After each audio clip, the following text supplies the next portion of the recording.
Est-ce que vous faites un emploi à la con ?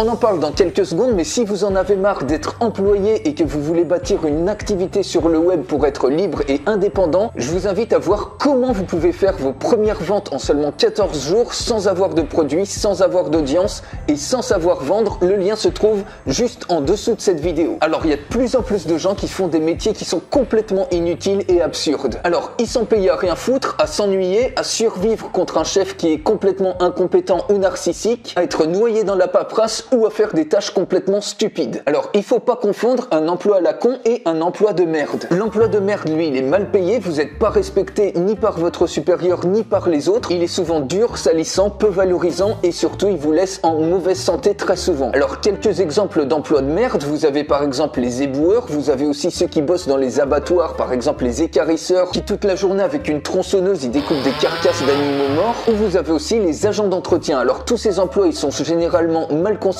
mais par contre ils sont complètement utiles et indispensables au bon fonctionnement de la société, et s'ils n'existaient pas, eh bien on serait vraiment dans la merde. Et par contre la grosse différence avec les emplois à la con, c'est que les emplois à la con ils sont souvent bien voire très bien payés, et aussi ils vous donnent un statut social, c'est-à-dire que vous êtes respecté socialement par ceux qui comprennent même pas ce en quoi consiste votre boulot. Mais le gros problème avec les emplois à la con, c'est que lui il est complètement inutile et mensonger, c'est-à-dire qu'il pourrait être supprimé comme ça sans que personne le remarque, et même l'employé lui-même, il trouve ça stupide et complètement néfaste ce qu'il fait, mais il est obligé de faire croire le contraire pour justifier et pour continuer à toucher son salaire. Donc au final, dans un emploi à la con, vous faites que brasser du vent, ou alors pire, c'est quelqu'un qui vous oblige à brasser du vent et qui a en plus l'audace de vous faire croire que votre boulot est important pour la bonne marche de l'entreprise. Alors on va se régaler maintenant avec quelques exemples d'emplois à la con. Donc quand j'étais encore salarié et responsable marketing d'une grosse boîte multinationale, il y avait eu un poste qui s'était créé au niveau national, et le mec il avait le poste de chef de marché,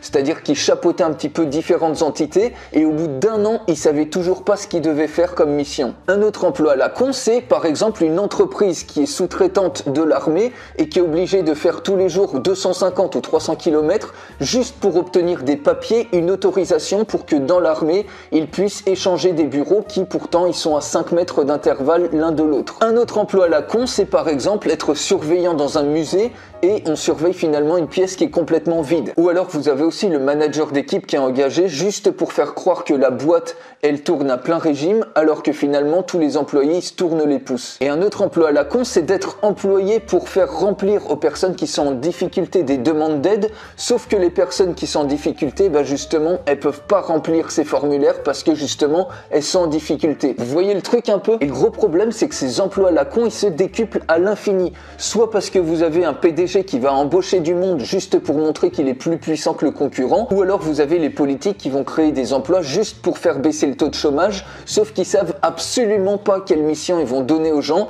mais ils se disent que d'une manière ou d'une autre ils vont être utiles un jour ou l'autre. Alors souvent les emplois à la con, c'est-à-dire les postes qui remplissent aucune fonction, vous allez les retrouver avec des titres pompeux, comme par exemple vous allez avoir manager, directeur stratégique, coordinateur, superviseur ou encore chargé de mission. Souvent c'est des postes qui sont censés améliorer le fonctionnement d'une entreprise alors qu'ils font tout le contraire, et en plus il a complexifié énormément. C'est-à-dire qu'on va embaucher des gens qui vont être chargés de surveiller des équipes qui fonctionnaient déjà extrêmement bien, donc ces gens-là ils vont balancer, ils vont faire des rapports d'analyse, des statistiques, etc. Au final il y aura tellement de données qu'il va y avoir besoin d'embaucher des assistants pour soutenir ces pseudo-managers dans l'analyse des données, et une fois qu'ils vont inventer et trouver plein de problèmes avec les statistiques, ils vont embaucher des gens pour réparer les soi-disant dysfonctionnements, et au final il y a des emplois à la con qui sont créés à l'appel et on sait même plus au bout d'un moment qui fait quoi dans l'entreprise. Mais le gros problème de tout ça, en plus d'une perte de temps et d'argent immense, c'est que ça génère du ressentiment pour les gens, de la jalousie,